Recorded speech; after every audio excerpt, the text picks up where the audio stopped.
तो बच्चों आज हम देखने वाले हैं अनुलेखन की परिभाषा। इसकी इंग्लिश आपकी होती है ट्रांसक्रिप्शन। तो ये जो परिभाषा है आपकी क्लास 12 बायोलॉजी के वंशागत के आणविक आधार वाले चैप्टर से ली गई है।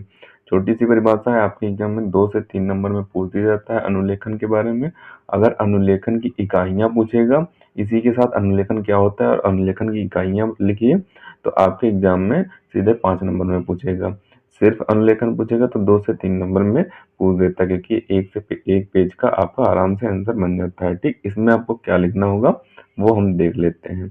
इसमें आपको लिखना होगा कि अनुलेखन की प्रक्रिया कोशिका के केंद्रक में होती है। यानी कि जो अनुलेखन यानी कि ट्रांसक्रिप्शन की प्रक्रिया होती है वो कोशिका के केंद्रक में होती है। इसमें 3 प्रकार के RNA, messenger RNA, ribosomal RNA, transfer RNA का निर्माण होता है। यानी कि जो अनुलेखन की प्रक्रिया होती है इसमें 3 प्रकार के आरएनए का निर्माण होता है। पहला आरएनए होता है मैसेंजर आरएनए, दूसरा होता है राइबोसोमल आरएनए और तीसरा आरएनए होता है ट्रांसफर आरएनए। ठीक, तो इन 3 आरएनए का निर्माण होता है। इसके बाद आपको एक पैराग्राफ चेंज करना है और लिखना होगा डीएनए की 2 श्रृंखलाओं में से एक श्रृंखला के सामने मैसेंजर आरएनए के रज्जु का निर्माण होता है।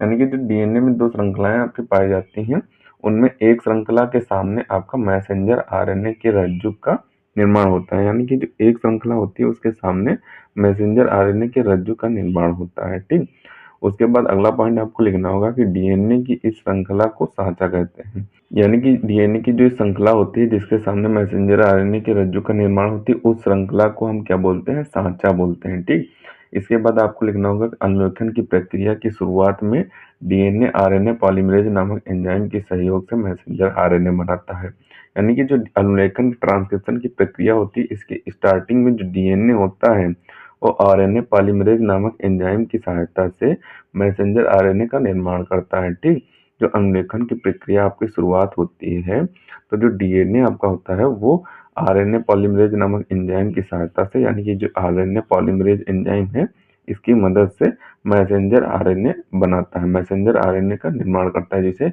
एमआरएनए भी शॉर्ट फॉर्म में बोलते हैं।